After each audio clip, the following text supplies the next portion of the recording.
Alright people, Mike Salden here again, welcome back to another video. This is my Platinum Trophy journey for Dragons Dogma 2.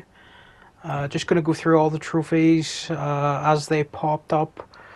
Taste of Freedom was the first one. I think that's just for getting to the opening area after you jump on the Griffin and escape from the prison. Arisen, this is just where you see the flashback of you fighting the dragon. Yeah, it's a story trophy, can't really miss that. Seat of the Proxy, yeah, this is just for making it to Captain Brandt and doing that first mission and meeting him at the guardhouse here or whatever.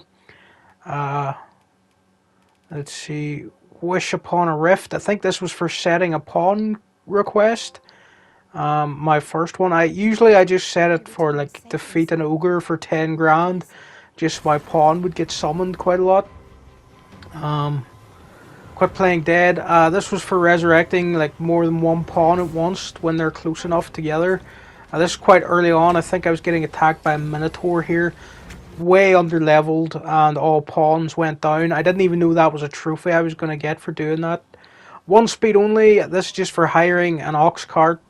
Really, all the complaints I heard about fast travel sort of didn't really come into play for me because the ox carts were so cheap and you ran into them all the time and it was quite easy to get back to a town, in my opinion. This one, an Intense Adventure, that's just for camping for the first time, I believe. You're doing a lot of camping in this game when you're out in the wilderness. A house in this economy, this was for buying a house off Mildred, who's this NPC in the first main town. Pretty simple, you just watch the house for a week and then she offers to sell it to you for 20 grand, which is nothing once you do a few pawn quests that pay 10 grand each. Thought I'd lost you, this is just for resurrecting someone with a wake stone. I don't even know who this was or how they died, but I just found them down here. The Savior, I guess this is for also using a wake stone. Was this a different person I resurrected? No, I got both of those at once. That must have been two wake stone trophies that were tied to using it for the first time. Pawn of Many Talents. Oh yeah, this was just for giving them a specialization like Forager or whatever, so that your pawn can do something useful, unique to them. Just a stone's throw away, that's for using a fairy stone to fast travel. Again, fast travel really wasn't a problem for me. You can buy fairy stones everywhere and they're only 10 grand. And most pawn quests these days are defeat something really simple for 10 grand. Or some people even had like give me an apple for 10 grand. The Specialist, I think that was for leveling up a vocation to the maximum. At least I think that's what the Specialist was for. Affinity and Beyond, I'm gonna guess that was for raising someone's maximum affinity to the highest. That was probably an escort quest I was doing there. Versatile, I think that's for swapping my vocation once.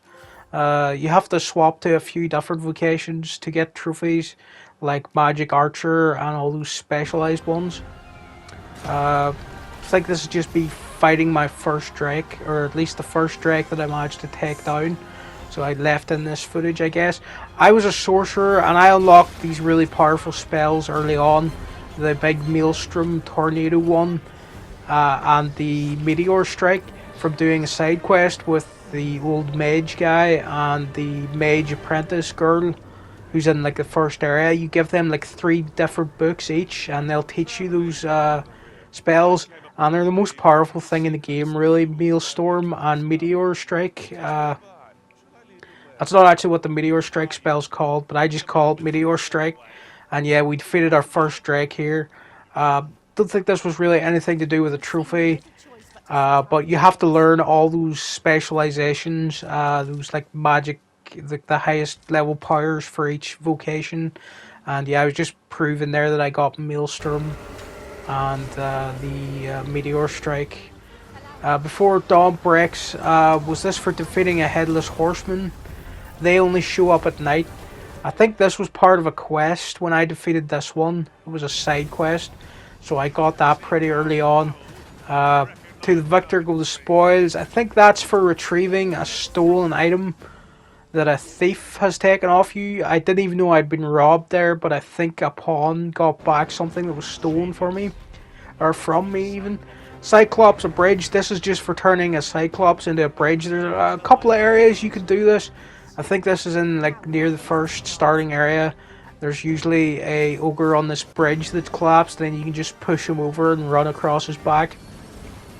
Badge of Honor, that's for getting your first paw badge. I think you'll get the Cyclops Crusher or whatever that is for defeating 30 Cyclopses pretty easily because you run into them everywhere. Then I snuck into Back Batal in the back of this carriage across the border. That's that trophy. You're not supposed to be in this carriage. I just walked in when it was down the road a little, and then you can just stand in there and get through the border without having a pass. Also, you get the I'm in trophy for getting into Back Batal the first time. But yeah, that's the sneaky way in, is to hide in one of these covered carriages. All your pawns just walk in behind you and they don't do anything to them. Trickster of the Trade, that was for changing to the Trickster vocation. Not really the most useful vocation. I barely used it, to be honest. But yeah, you have to swap to it at some stage for a trophy. The Barbecue Meester, this is just for cooking one of every type of meat. I think dried meat was the last, or exquisite dried meat was the last thing I had to cook there. Off with its head. This is for taking a Medusa's head off.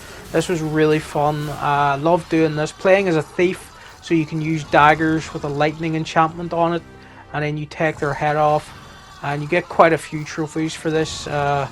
Getting a head, and I think the first one was for just defeating a Medusa in general.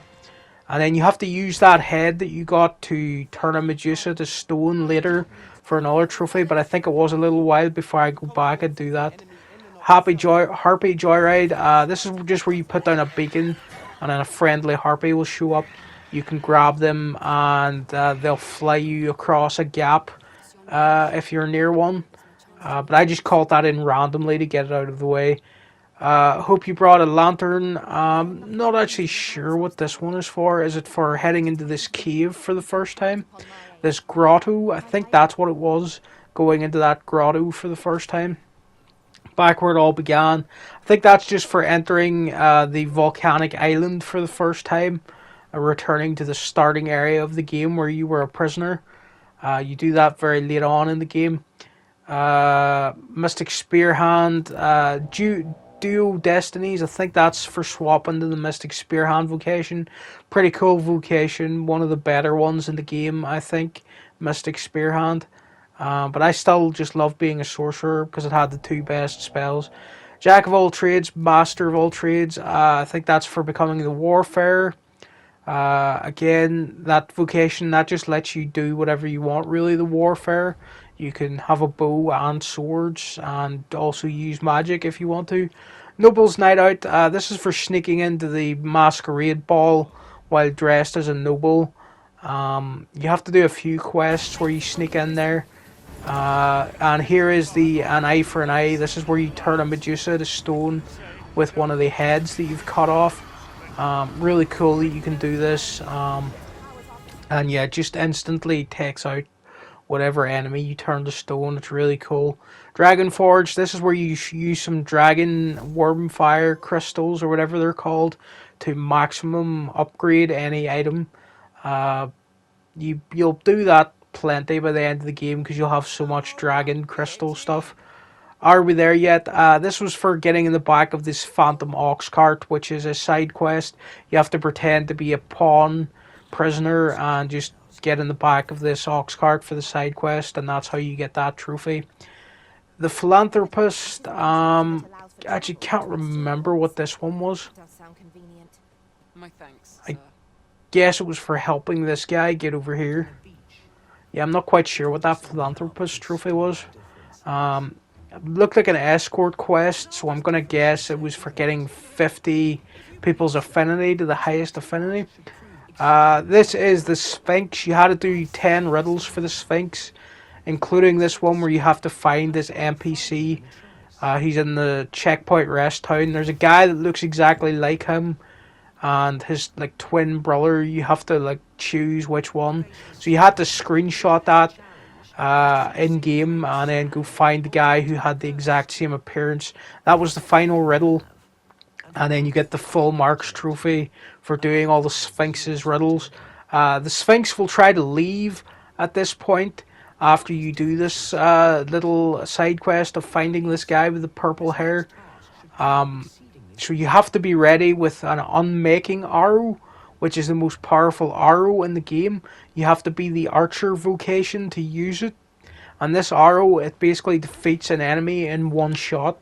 And there's only two of them in the game.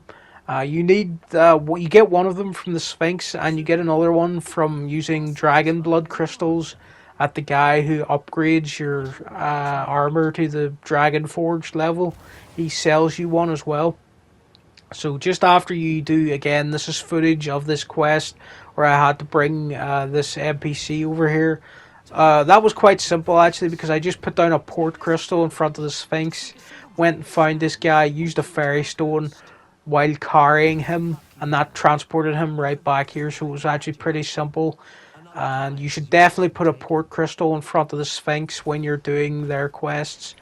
So now this is where they're gonna like try to leave. So you have to start firing arrows at the Sphinx, hitting them in the face to trigger combat. Don't just fire your unmaking arrow at them right away, because it won't do anything. It will just fail. You have to hit the Sphinx in the face normally till they get aggroed before they fly off, and then they're going to be like, "Oh, you want to fight, do you?"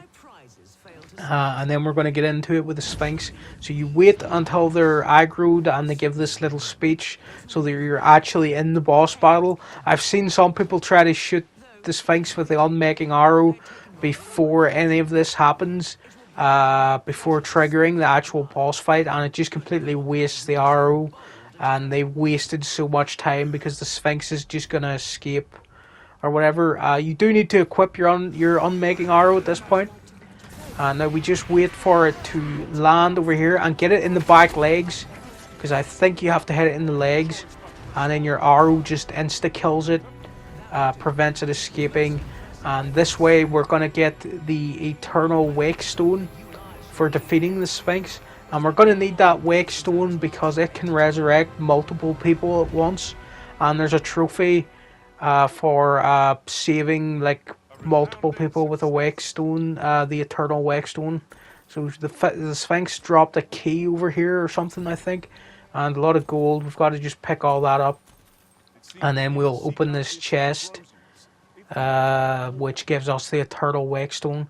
I wish there was an Eternal Fairy Stone in the game as well. Maybe on a second playthrough it should have swapped the Eternal Wake Stone to the Eternal Fairy Stone. Give people a reason to play through a second time. But I don't think there is an Eternal Fairy Stone in the sequel, unfortunately. And yeah, I used the Eternal Wake Stone to resurrect a load of people. I just went on a massacre in a village, saved in an inn beforehand, so that I could then reload after I have the trophy, and then I get the Wake Stone back, and I don't aggro all those people in that village. The collector, this was for collecting 80 of these little tokens, the Seeker's tokens. They're very important. You need to screenshot the first one you find, because the Sphinx asks you to go back to where you found your first one during one of the riddles. And if you didn't screenshot that, you're just completely screwed. It's actually kind of like not great design, or it's kind of funny, I guess. But yeah, you need to be ready for that. It could really piss you off. Plenty have arisen to go round. This is when two people who are affectionate towards you with high affinity show up at your house at the same time, and they get into a brawl with each other. That's pretty funny. The tourist, this was for just discovering 50 locations. Just go into 50 caves that have a name on them, and eventually you'll get the tourist just from naturally playing the game. Next trophy was the re-griffining. This is where when you're in a griffin fight, the griffin just flies off in the middle of the battle while you're on its back. So that's how you get the re-griffining trophy. Master of the Meesters. That's just for getting one of these, like these 12 specialized abilities for each vocation. There's 12 masters who give those out, and you just have to do little quests for them or get their affinity to the highest level. Gigantus, I hardly knew. That's for taking out the Gigantus before he gets on land. I don't actually have footage of him being defeated, but I used the second unmaking arrow on him. Peace, this is just where you get like the fake out ending, where you defeated the dragon and you just sit on the throne and you think the game's over, but yeah, the game isn't actually over. Then you do the real ending, where you wake up here in the unmirrored world, where you use the Godforged sword on yourself, and now you're in like a post-apocalyptic setting. The world's all got like a red sky, and this is where you finally, like 80 hours into the game, get the title drop, Dragons Dogma 2, because before this the game was just called Dragons Dogma in the main menu, so you'd actually just been playing the original game again.